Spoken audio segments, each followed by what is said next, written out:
আজ সশস্ত্র বাহিনী উপলক্ষে শিখা অনির্বাণে পুষ্পস্তবক অর্পণ করছেন মাননীয় রাষ্ট্রপতি সহ ৩ বাহিনীর প্রধানরা। আমরা সেখানে সরাসরি যুক্ত হচ্ছি।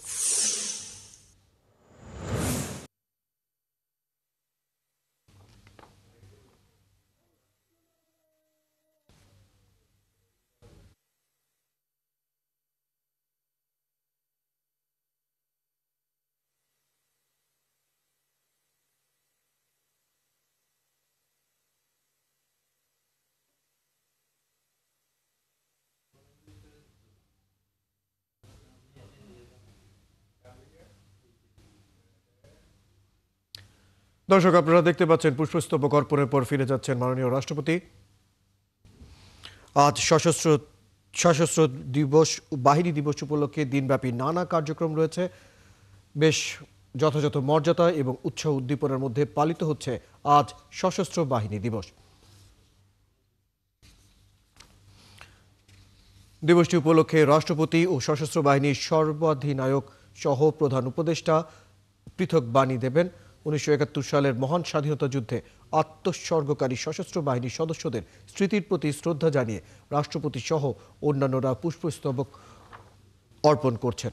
দিবসটি উপলক্ষে প্রধান উপদেষ্টা ঢাকা সেনানিবাসস্থ মাল্টি কমপ্লেক্সে নির্বাচিত খেতাবসহ বীর মুক্তিযোদ্ধা ও উত্তরাধিকারদের সংবর্ধনা দেবেন।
দর্শক, রাষ্ট্রপতি পুষ্পস্তবক অর্পণের পর ফিরে যাচ্ছেন। আমরা দেখতে পাচ্ছি সেই পরিস্থিতি। আজ সশস্ত্র বাহিনী দিবস উপলক্ষে বেশ কিছু কার্যক্রম এখন পর্যন্ত চলছে।